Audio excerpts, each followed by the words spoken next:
This video will present some information about the sorting algorithm seen. The settings menu is probably the first thing you see when entering the room, and the blackboard's in the background.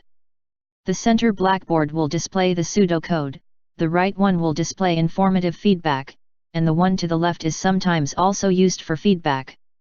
A progress tracker is placed above the pseudocode, which tells you how many steps are remaining of the sorting task.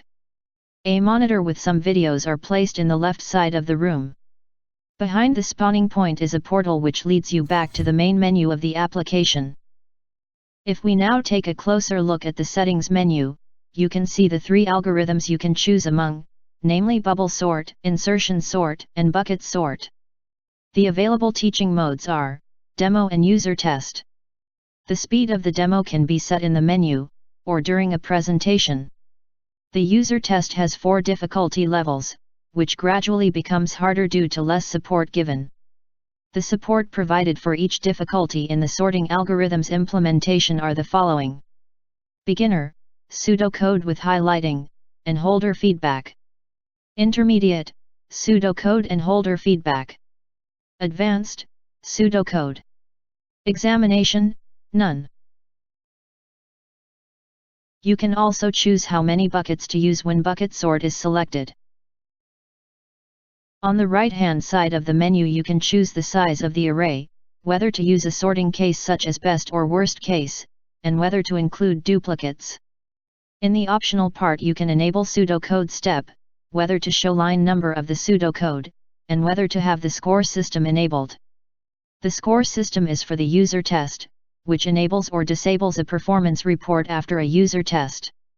This report includes details of mistakes, and gives you a score based on your performance. The idea of the score system is to give informative feedback, as well as giving some extra challenge in form of sub-goals.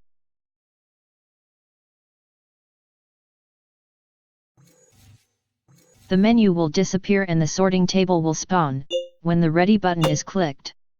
You can adjust the height of the sorting table on the left side, and start the sorting task by clicking the Start button on the right side. A value of the array is represented by a cube with the value printed on its surface, the sorting element prefab. The index of the array is represented object which the sorting element prefabs are standing on top of, the holder prefab. The holder prefab changes colors based on the state of the sorting element.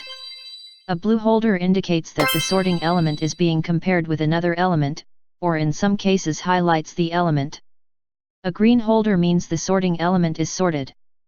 The holder prefab can also become red during a user test, which means an incorrect action has been performed, and can be fixed by moving the element back to the previous holder and then try another action.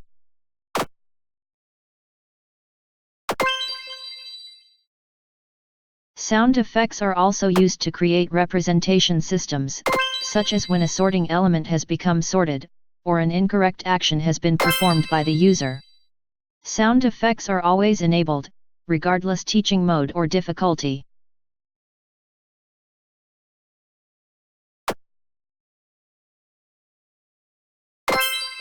If the score system is enabled, you will see the performance feedback on the right blackboard during the user test, and get a score afterwards, and details of mistakes will be shown on the left one.